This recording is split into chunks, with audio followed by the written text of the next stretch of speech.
Welcome to another episode of Little Talks, your weekly dose of marketing news and insights from Littlefield Agency.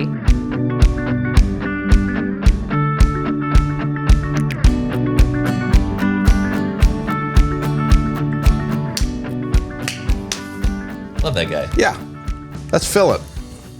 Philip is in the house. He's freshly back from Disney World. He had a big time. Yeah, had a big time in Florida last week, and now he's back. Philip is our developer. Welcome to another construction edition of Little Talks with Littlefield Agency. I'm Sam Littlefield with me. Roop. And I'm not kidding you. As soon as this podcast started, you can hear sawing, some sort of sawing. Yeah. We are here today because this is really the only accessible side of the office that isn't sledgehammering's about to begin. You can hear saws. Yeah. Can you hear that, Brandon? Brandon says, yeah. I kind of like that. There's some plastic up to keep the dust from going. But if you're listening to the podcast and can't see us, we're normally, we've been in a studio. We've been recording on the office side where we all sit in the open. This week, we're actually back over in front of, not in the studio, because that's Brandon's office now, but we're outside the studio in the little chair area. Kind of fun because you can see those. Yeah, if you're watching, you can kind of see the old studio behind us. We're going to have a new studio once the sawing is done. Yes, we've got a lot of cool before and soon to be after video. The north side of our office, it was a great use of our space when David Littlefield was here. He had his throne and a great office space. And anywho, as he's gone on to his phase 2 of life in the sense of retirement, there's a huge empty space that just isn't used. So we're optimizing the space. Creating a lounge, speakeasy vibe, cigar bar area. No cigar. If Barry, our landlord's listening, there will not be cigars. A massive podcast studio. And then here's the thing. We have a lot of clients in-house. We have a lot of client work going on, more now than ever. Yeah. And we are picking up 3.5 conference rooms. Needed. Which is really needed. Yeah. I mean, seriously, there are people fighting over conference rooms right now. And that is, I think, everyone is most excited for the lounge, but I think the project managers and client engagement folks will for sure be excited with the fact that they don't have to be running up to time for the next meeting that's coming in. Yeah. So really, I haven't asked this, and I'm gonna put you on the spot a little bit. Who, me? Yeah. What was David's reaction or words when you said, "I'm tearing your office down"? It's a bittersweet time in David Littlefield's life because not only did I strip him of his office, he just moved to a new house after 32 years. 32 years. A lot of change. There's a lot of change happening for that guy in a matter of literally weeks. They just moved into their new house 2 weeks ago, and here we are starting this construction. So, Dad, I'm so sorry. The timing couldn't have been worse. He understands. He comes up here. Everyone sees, for those that are listening, once a month for a cup of coffee, do a few things, piddle around. But I saw him in this conference room over here behind Roop the other day, and I was like, you know what? What a humbling experience to go to the smallest conference room from the largest office. But he understands. And you know what? When he sees it and he's having a drink in the lounge, I think he'll love it. Yeah, he's going to love it. I look forward to a cigar with him in there. Just crack the window if you do a cigar. So anyway, here's the deal. Over the next few weeks, we don't understand. We don't really know what's going to be happening in the sense of construction. You might see us here. You might see us in Brandon's now office, our former studio. There's a possibility we're in the basement. We might be in the basement, which I really don't want to go that route. Brandon doesn't either. So stay tuned. We're going to be flexible. We appreciate your understanding. But it's going to be really cool when it's all said and done. And we will for sure highlight different opportunities that the space is being built out to, which will be really cool. Yeah, we'll film in them. It is a big week. You were in Moundridge last Wednesday for a great meeting with Mike Trenton team. Yeah, everybody was there, and that was a content presentation. We went through content planning with the larger Grasshopper group, and that was always fun time being with those guys in Moundridge. Sawing's kind of stopped. So I hear. Okay, and just kidding. And anyhow, yeah. So yeah, we were. Anyhow, we were in Moundridge. It's okay, just roll with it. Wow, I just have to go with it. We knew this was going to happen, though, right? Hey, yesterday, Brock was with the Ditchwitch team over in Perry, Sean Hubbard in particular, which I know is a great day for him. Here's the other thing. We've got Big Friday ahead. KIP competition is the second annual pitch competition that our agency started last year. We are so excited. That is at 5:30 p.m. on Friday. The winner receives a $5,000 Creative Achievement Scholarship from our agency. It is a pitch competition in the sense of there are 4 student groups that are competing against each other, a business idea, a service offering. You are a mentor. Yeah. And you think your team's going to win. I think my team would have won last year as well. Tell them the story. So my team is fantastic. I don't want to spoil or go into what their pitch is here. We'll talk about it after they've won. I love it. But last year, it's a 2-person team, and one of them got sick like right before the competition, and it was too much for one person to have to present. So they made the tough decision to not present last year. They were juniors, come back this year, and come back stronger, and I think they have. So, dude, that's awesome. Yeah. So Good luck to you. Good luck, Jordan to your team. and Serenity. Jordan and Serenity, 2 lovely ladies. They're fantastic. I love them. They're fantastic. He has told me their business idea. It is legit. Yeah. So stay tuned. We'll have a press release. We'll have some kind of updates throughout. Brandon's snagging a few pics and vids, maybe a little bit. He nods. He says yes. He nods. On Friday, we also have Soupsgiving. This is our 3rd year since the pandemic. We used to do a huge, crazy Thanksgiving lunch with turkey, all the fixings, etc. Well, everyone has a Thanksgiving lunch or dinner 5 times in Thanksgiving week. So we said, hey, let's go light. We've got soups, we've got breads, we've got toppings, we've got beer, we've got wine. Everyone loves it. This is Brandon's first time at Soupsgiving, now boomeranging back to the agency. But man, I'm excited. Potato soup by far is the biggest. Oh, yeah. The biggest crowd pleaser. Julie Evans dropped the ball and only ordered 24 cheesy rolls. I told her to double down on that, yesterday. So we'll have 48 cheesy rolls. She's over here in this office and not paying attention at all. That's our HR lady, a.k.a. my sister, which is sketchy. Hey, the last shout out I want to give. Yesterday, Trent from Grasshopper invited me to a webinar that he was on. There were a few hundred people on this webinar, and Trent was a guest speaker. It was Master B2B. It's an e-commerce B2B marketing program. Trent has known those guys there for a few years now. Trent did an exceptional job. It was really cool, right? He is a client, he is a friend, but he carried himself well. He carried the brand well. I'm not biased, but I think he was the best speaker.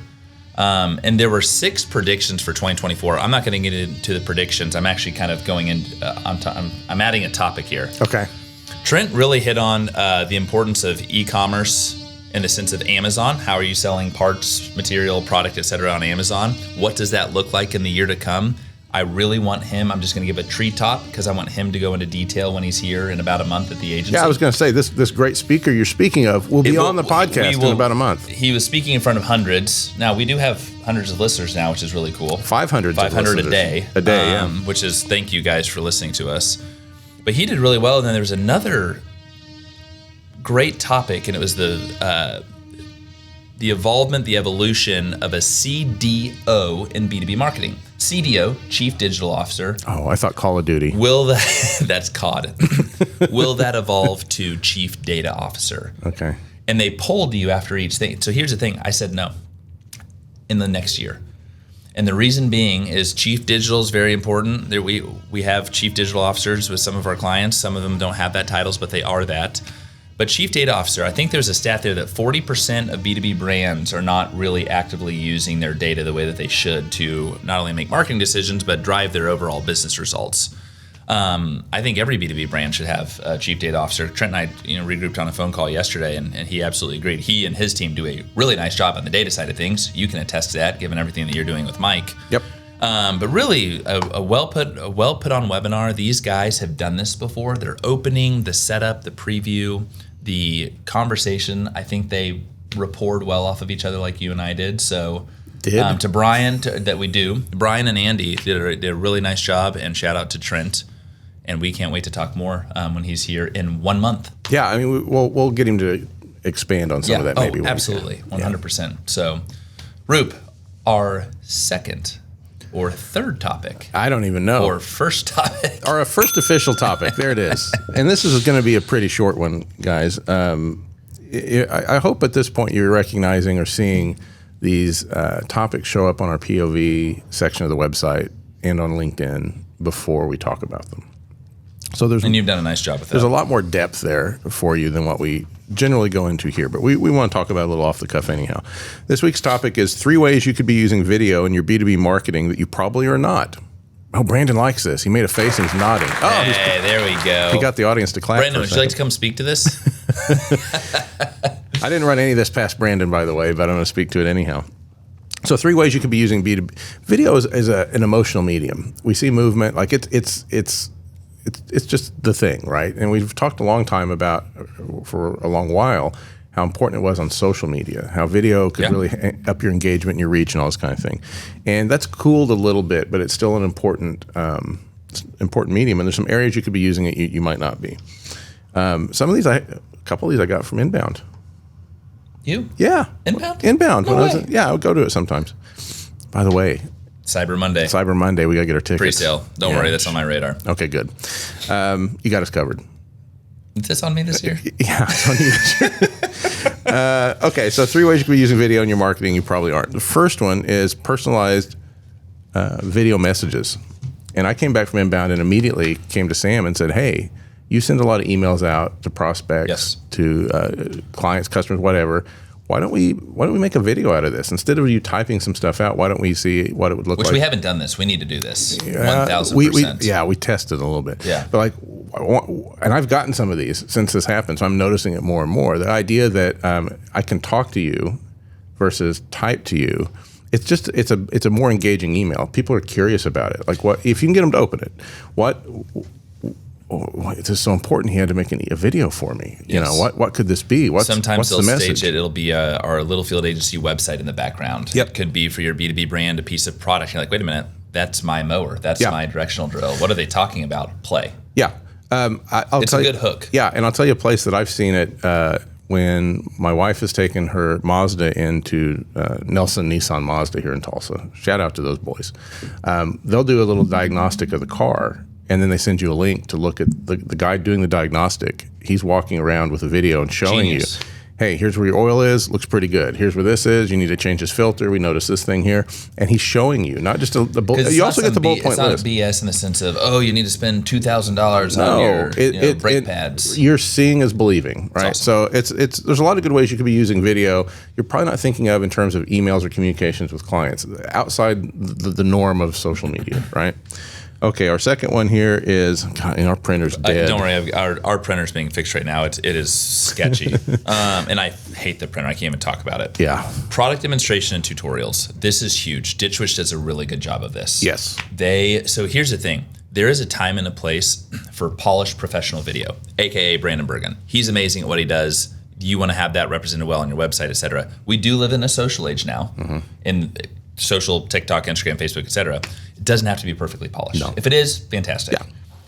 Grab those beautiful iPhones that actually shoot really good photos. Everyone's carrying a little movie production house right there in their phone. Absolutely. And capturing, and again, we call them walk-around videos. Ditch Witch will have a product manager walking through the features, the benefits of a new machine. It's great. It's easy. Hi, I'm Jeff Davis with Ditch Witch. And this is the latest and greatest AT120 drill. And here's 5 reasons why you should consider this for your. Or imagine your support team that has to answer support questions instead of sitting back just here's the PDF with the list of do that with here's how you fix these things. Yeah. Personalize it a little bit and say, hey, I want to go ahead and show you how to change that filter out or change that part out or whatever, adjust that attachment. And video that. Just get your phone out and do it real quick. Add it onto the response. If you're a B2B brand that has dealerships on the service and parts side, huge opportunity. You know, especially if you know that customer and you can't get to them out in the field because it's an 8-hour drive away. And I go, hey, Roop, it's great to see you. Hope you and the family are well. The 3 things that you really need to focus on with your current situation are X, Y, and Z. Yep. Oh, hey, you know what? It's good to see Sam Littlefield. And, he checked in on my family and he helped me with my problem. Do you think that's what they say? Easy. No, it's good to see Sam. No. Why did you bring that up? Huge opportunity. And I think especially in the B2B manufacturing world, it's low-hanging fruit. Yeah, it's easy to do, and it's that one extra little personal touch. 100%. They do like to get emails from you, Sam. I know they do. It's me that they don't like to get emails from. Okay. Sure. Good cover, Roop. Yeah, the third this one says animated GIFs or GIFs? We're going to go GIFs. This is one of our early discussions of the podcast 2 years ago. I say GIFs. Animated GIFs in your emails, blogs, etc. We've been doing this for a few months now. Since Inbound. Since Inbound. We've been putting them in our blogs here and there where it makes sense. And the idea is on a GIF, you start with a video clip, a short part of that video clip, something that kind of animates or boomerangs or looks interesting. You get 4, maybe 6 seconds out of that. and you take it up to gifconverter.com or whatever online service you want, convert that GIF out and drop it into your email. Emails can't play videos in the email. Yep. Most clients can't do that. So when I say we're going to put a video in an email, it means we're putting a link back to a video. Yep. But a GIF will play. And it has to be small enough that it can send. It can't be a giant 20 meg file or anything. But like it dresses up an email really nicely.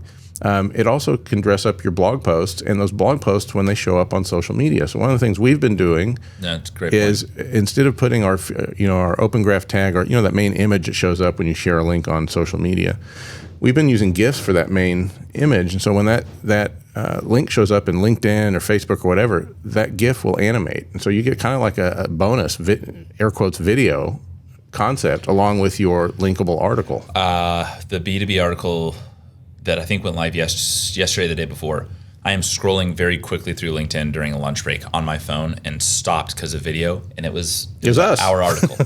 Yeah. Really nice. No, seriously. Yeah, those are cool. It caught my attention, right? Thumb-stopping content is what we call it on mobile. Very important, very quick. Did I read the article? Not yet. I will. Don't worry. But it caught my attention. I was like, Littlefield. Good. Nice. Yeah. So very, 3 quick tips and tricks here. Just but some really ways good, guys. I mean, this is important as you start to work through your content strategy plan.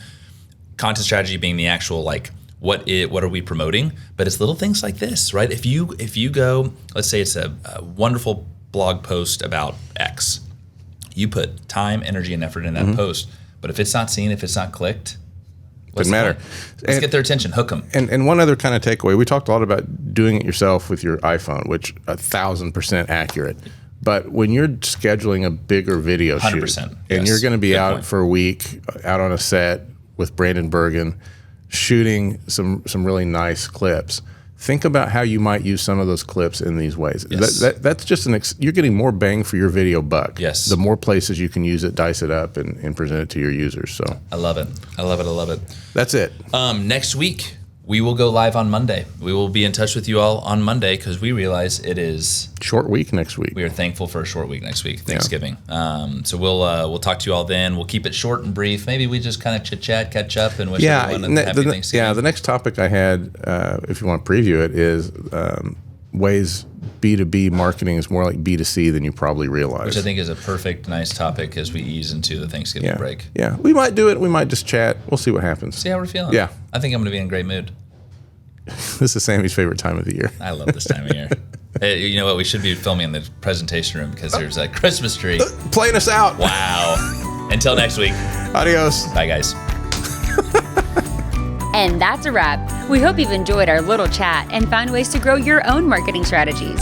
Remember to subscribe wherever you listen to podcasts and follow us on social media @Littlefield Agency.